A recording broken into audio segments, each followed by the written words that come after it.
अक्सर हमसे बहुत सारे लोग पूछते हैं कि आप लोग गांधी जी को क्यों नहीं मानते हैं। गांधी जी का रिस्पेक्टेबल नहीं क्यों नहीं आप लोग गांधी जयंती में सम्मिलित होकर गांधी जयंती मनाते हैं। आप लोग गॉडसे को मानते हैं या फिर गांधी को नहीं मानते हैं। सुनो, मैं एक तथ्य बताता हूं आज सारे हिंदुओं को कि मैं गांधी को क्यों नहीं मानता हूं। एग्जैक्ट डेट के साथ मैं बताऊंगा, प्रमाण के साथ, इस इतिहास को कितना हिंदुओं से छुपाया गया। बस एक घटना मैं आपको बताता हूं। आप भी अगर गांधी को मानने वाले हैं, अगर आप हिंदू हैं, तो आपको स्वयं से नफरत हो जाएगी गांधी से। बस आप इतिहास को सुनिए। ये घटना 1946 की है। 1946 1946 आजादी से एक साल पहले दिल्ली में एक मंदिर था, वाल्मीकि मंदिर। गांधी जी उस मंदिर में अचानक कुछ सहायकों के साथ पहुंचते हैं और पहुंचने के बाद हिंदुओं के भीड़ में सबसे आगे जाकर के बैठते और अचानक अपनी थैली से कुरान निकाल करके कुरान और नमाज पढ़ने लगते हैं।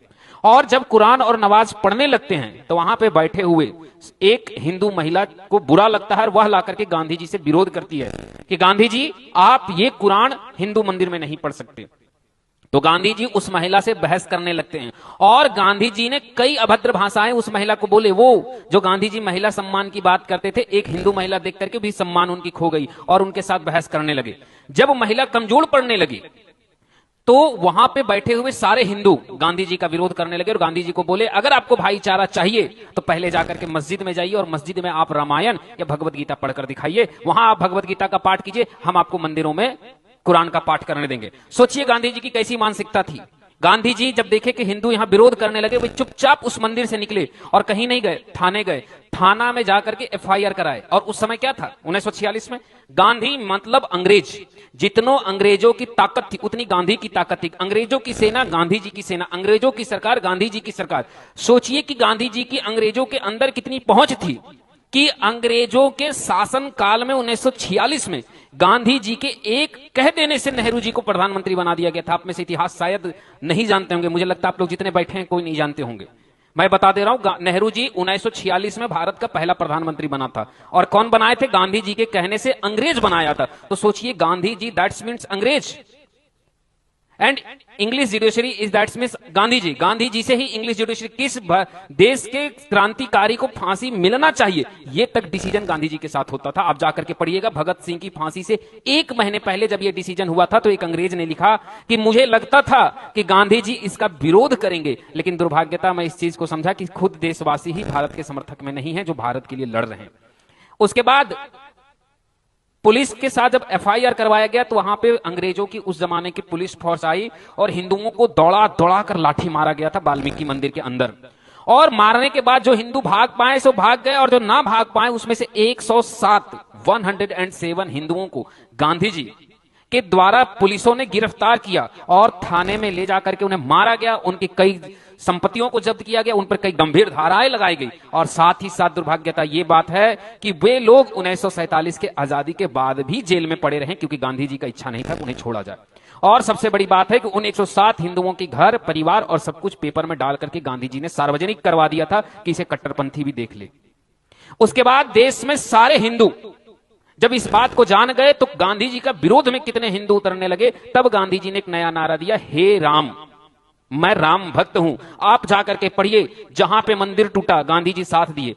पाकिस्तान में सरेआम हिंदू संतों का अब्दुल और रहीम कई जगहों पे हत्या किया गया। गांधी जी ने खड़ा होकर के सबके सामने कहा कि ये गारंटी है कि मैं इसका साथ देता हूं, इसको राइट है इसकी हत्या करने का। गांधी जी हमेशा साथ दिए। फिर अचानक ऐसा कैसे मन बदल गया कि 1946 के बाद वो कहने लगे कि राम के चलते ही देश चल रहा है, राम से मैं हूं, मुझसे राम नहीं, मैं राम का हूं, मैं हे राम ही मेरे राज्य। अब आप कल्पना कीजिए कि जिसने जीवन में राम के बजाय कुरान पढ़ी, जिसने राम के हर दोहे को बदल दिया, रघुपति राघव राजा राम पतित पावन, सीता राम को बदल दिया, ईश्वर अल्लाह तेरो नाम सबको सम्मति दे भगवान, ऐसे ऐसे दोहे कर दिए गए, प्रार्थनाएं बदल करके इस्लामीकरण कर दी गई। क्या उस व्यक्ति के मन में, गांधी जी के मन में राम बैठ सकते थे? फिर भी गांधी जी 1946 के बाद राम राम का नाम जटे। तो आप समझ लीजिए कि वो किस प्रकार से हिंदुओं के समर्थक थे।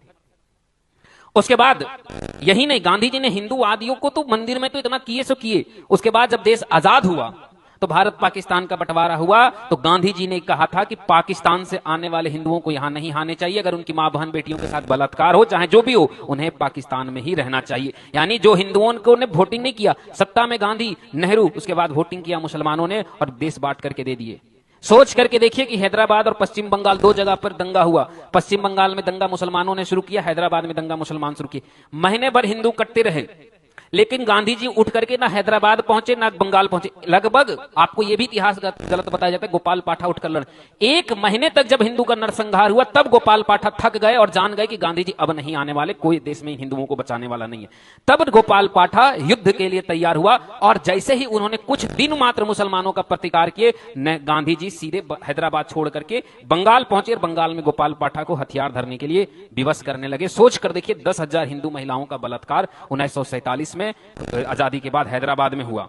वहां गांधी जी नहीं गए, मात्र 1000 मुसलमानों की हत्या बंगाल में हुई गोपाल पाठा के द्वारा। पहुंच गए, उससे पहले 1000 हिंदुओं से अधिक की हत्या हुई, गांधी जी नहीं पहुंचे। अब आप बताइए कि मैं कैसे ऐसे व्यक्ति का सम्मान करूं जो मंदिर की गरिमा को भंग करे, जो मंदिर में घुस करके लाठीचार्ज करवा दे, जो मंदिर के हिंदुओं को गिरफ्तार करवा दे। क्या भाईचारा केवल हम ही निभाएं? क्या हम उस व्यक्ति का सम्मान करते जो पाकिस्तान में आर्य समाज के संतों के निर्मम हत्या को सही बताता हो और संतों की हत्या को जायज ठहराता हो? अब अगर मेरी ये बातें आपको गलत लगती हो तो अब मैं आपको आधार देता हूं। ये बातें हिंदुओं से ऐसी विश्वासघात करने के कारण एक पुस्तक लिखा गया, विश्वासघात। आप उस पुस्तक में जाकर के इस इतिहास को पढ़िएगा, आपको सारी इतिहास मिल जाएगी। और केवल यही नहीं, आपके पास गूगल होगा, आप मोबाइल में सर्च कीजिएगा दिल्ली मंदिर, वाल्मीकि मंदिर में गांधी जी द्वारा नमाज पढ़ना, आपको पूरा इतिहास मिल जाएगा। पर पूछिए, भारत के किसी भी एनसीईआरटी पुस्तक से लेकर के किसी में भी हमें इतिहास नहीं बताया गया। अब आप अगर हिंदू हैं, आप सेकुलर के ठेकेदार हैं, तो मुझे इससे मतलब नहीं। बस मेरी ये वीडियो देखने के बाद आप बताइए कि क्या गांधी को जिस हिसाब से आप कहते हैं उस हिसाब से वास्तव में थे? क्या हमें गांधी को सर्वोपरि मानना चाहिए और क्या हमें गांधी के इस प्रकार से हिंदुओं के साथ किए अन्याय को हमें सहना चाहिए और हम गांधी का सम्मान करें, ये मान्य हो? और दूसरी बात, संविधान में जब ओवैसी कहता है कि हम भारत माता की जय वंदे मातरम नहीं बोलेंगे, संविधान इसके लिए हमें बाध्य नहीं कर सकता, तो हम भी गांधी को राष्ट्रपिता नहीं माने या माने और गांधी जी की जयंती मनाए या नहीं मनाए, इसके लिए हमें संविधान या सुप्रीम कोर्ट बाध्य नहीं कर सकता। या मेरी मर्जी है, हम 2 अक्टूबर को शास्त्री जी की जयंती मनाते हैं और मनाएंगे और हमेशा मनाएंगे। हम इस दिन, इस बार दशहरा में रावण जलाएं और हो सकता है अगली बार 2 अक्टूबर को फिर रावण जलाएं और हो सकता है हम हर साल जलाएं। ये हमारी स्वेच्छा है, हमारी इच्छा है। आप या कोई भी इस पर प्रतिरोध नहीं कर सकते हैं, आपका प्रतिकार करने का भी अधिकार नहीं है। और अगर आप हमसे बहस करना चाहते हैं तो आप सीधा बहस कीजिए, इस प्रकार से आप हिंदुओं को टारगेट मत कीजिए। मैंने तथ्य के साथ बात की है। जय श्रीमन नारायण, राधे श्याम। यह वीडियो हर हिंदू, जिस हिंदू के पास पहुंच रहा है, इसे 10 हिंदू तक शेयर कीजिए, अपने भाई बहन ग्रुप में शेयर कीजिए। ऐसे ऐसे क्वेश्चन यूपीएससी में भी कल को आ गया तो आपके लिए काम देगा। और ये वीडियो इतने हिंदुओं तक पहुंचाइए कि जिन हिंदुओं को सेक्युलरिज्म का यहाँ चश्मा बांध करके आज गांधी को राष्ट्रपिता मानते हैं, उन्हें भी यह पता चले कि कितने बड़े राष्ट्रपिता थे। जय श्रीमन नारायण, राधे।